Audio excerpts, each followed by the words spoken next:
Saudara-saudari terkasih, apakah saudara sudah memulai hari ini dengan penuh sukacita dan punya niat untuk berbuat baik meskipun kecil?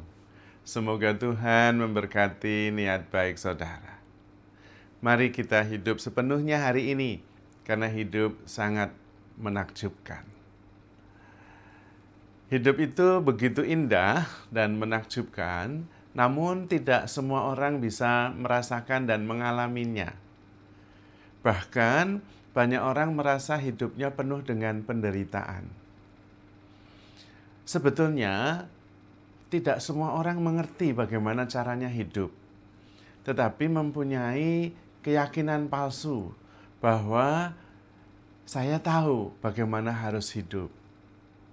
Padahal biasanya dia hidup berdasarkan cara dibesarkan. Jadi pada waktu seseorang dilahirkan, dia tidak tahu apa-apa tentang kehidupan ini. Tetapi kemudian melihat, mendengar, merasa, mengalami dari orang tuanya. Dari 0 sampai 5 tahun, kebanyakan anak itu bersama dengan orang tua. Pada waktu dia terpisah dari rahim mamanya, dia akan menangis karena merasa tidak aman. Tetapi biasanya kemudian mamanya datang dan kemudian memeluk-meluk, menimang-nimang, lalu dia tenang. Dia merasa bersatu kembali dengan dunianya, seperti ketika dia masih di dalam rahim.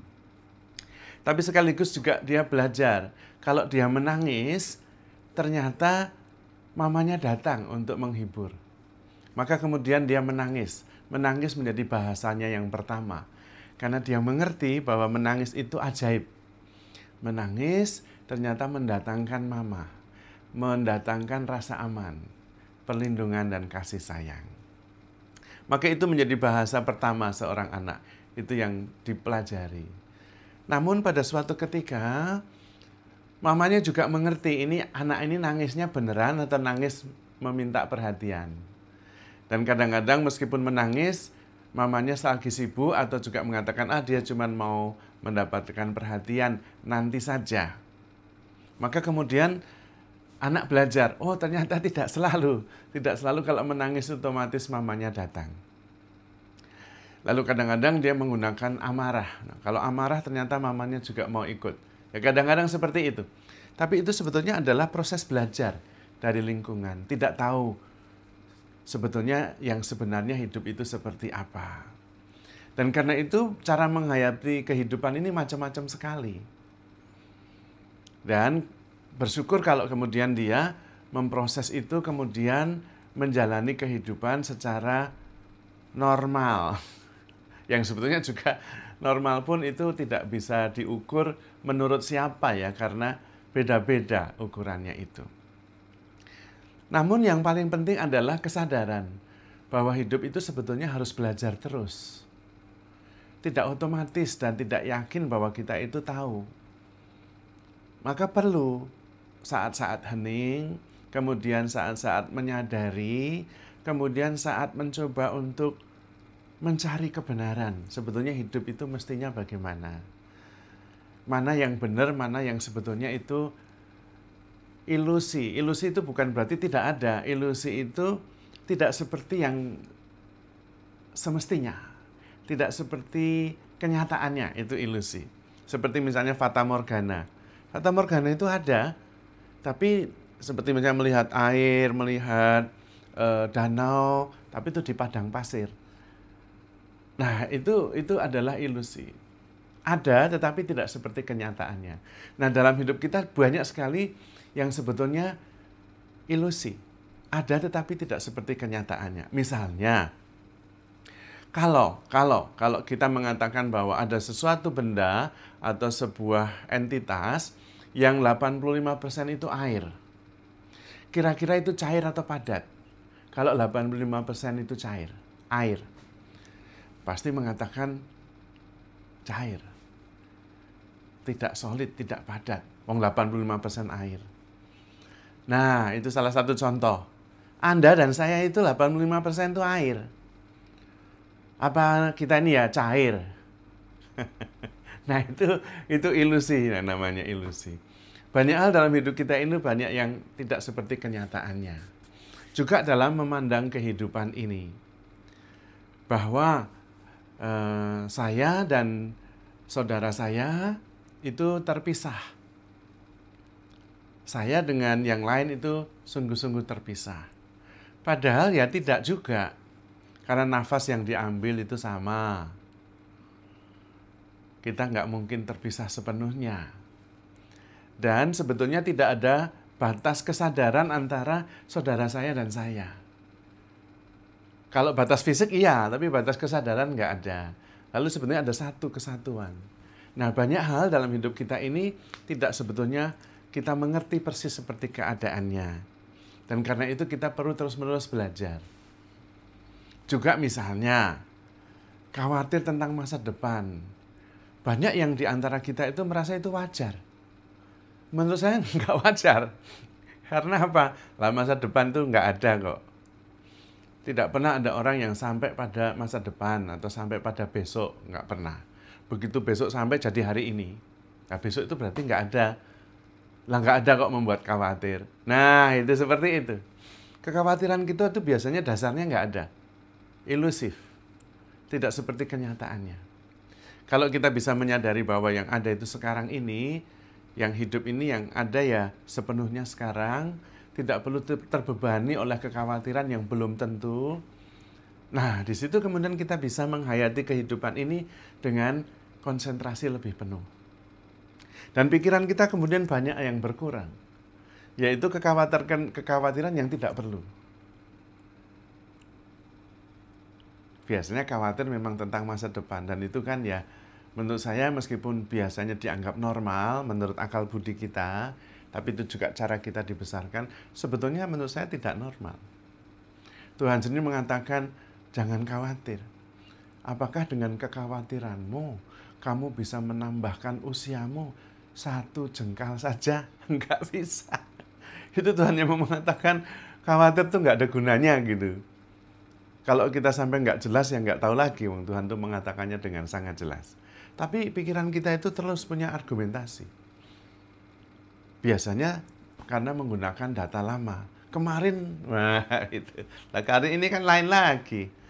Karena itu kita mesti belajar dalam kehidupan ini. Lebih teliti, lebih detail.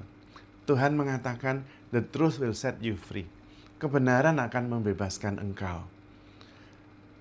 Maka kalau kita bisa mengetahui kebenaran, kita memang sungguh-sungguh bebas. Terutama ketika kita menyadari bahwa hidup itu yang paling penting adalah mengalami, kemudian merasakan sepenuhnya, hadir sepenuhnya, dan mensyukurinya. Itu saja. Dan itu ada dalam firman Tuhan, dalam 1 Korintus 13. Kasih. Kasih itu sabar menanggung segala sesuatu, menerima segala sesuatu, mengharapkan segala sesuatu, dan percaya segala sesuatu. Lah kenyataan itu ya memang harus dipercayai. Lah kalau enggak gimana? Cuman yang ada cuman itu. Dan kalau bisa seperti itu hidup menjadi lebih ringan. Karena kita hanya memikirkan yang benar, yang nyata, yang ada saja. Yang enggak usah. Dan kenyataan itu ya memang harus diterima, enggak bisa diapain. Kenyataan, mau diapain juga tetap kenyataan. Dan kenyataan ternyata hanya ada saat ini. Yang kemarin sudah nggak ada, sudah bukan kenyataan, sudah lewat. Yang besok juga bukan kenyataan. Kenyataan ya sekarang ini. Dan inilah keabadian. Karena selalu sekarang, selalu bersama Tuhan, selalu dengan segala yang lain jadi satu. Tak terpisahkan. Kita nggak mungkin terpisah dengan yang lain, paling tidak satu bumi lah, nginjak tanah yang sama, ambil nafas yang sama, itu kan satu. Satu wadah, satu kesatuan dalam semesta.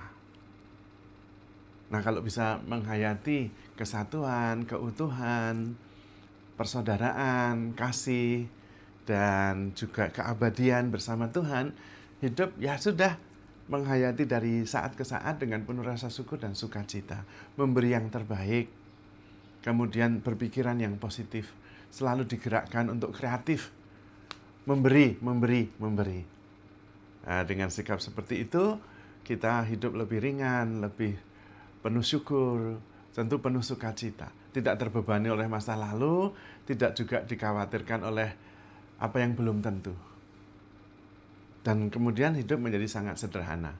Tetapi memang hidup seperti itu tidak umum. Seolah-olah kita itu sudah mengerti kehidupan. Wajarnya bagaimana? Padahal yang nampaknya wajar, yang umum itu menurut saya tidak selalu merupakan kebenaran. Seringkali justru ilusif. Ada tetapi tidak sesuai dengan kenyataannya.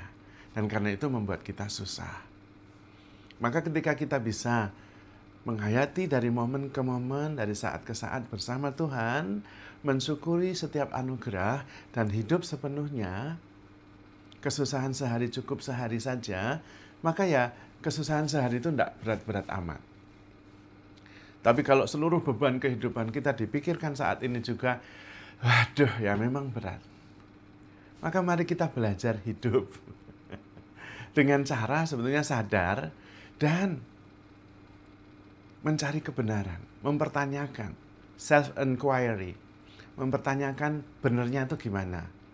Dan bagaimana saya bisa menerima kenyataan sebagai kenyataan yang benar, yang membebaskan. Dan tidak terlalu terbebani oleh sesuatu yang sebetulnya tidak sungguh-sungguh ada. Tentu harus belajar melatih disiplin dalam berpikir. Hanya mikir yang baik, yang benar, yang mulia, yang mendatangkan berkat yang positif. Yang enggak usah. Selanjutnya mengalami saja, mensyukuri, hadir sepenuhnya. Enggak usah terlalu banyak pikir. Karena beban terberat kita justru pikiran kita sendiri. Kalau kita bisa lebih ringan dalam menghadapi kehidupan ini dengan berpikir yang positif dan baik saja, hidup itu juga baik dan positif. Tetapi tetap tentu sadar bahwa kita dilindungi, dijaga, dan dikasihi oleh Tuhan. Sehingga kita bisa menghayati kehidupan ini dengan penuh syukur, sukacita, dan damai sejahtera. Saya membagikan ini supaya kita semua bisa melihat bahwa memang kehidupan itu menakjubkan. Hanya sayang kita tidak terbiasa karena kita seolah-olah sudah terbiasa dengan kebiasaan cara hidup kita yang tidak selalu membuat kita bisa melihat keindahan kehidupan ini. Maka saudara-saudari terkasih, handle yourself with care. Because you are love. Tuhan memberkati.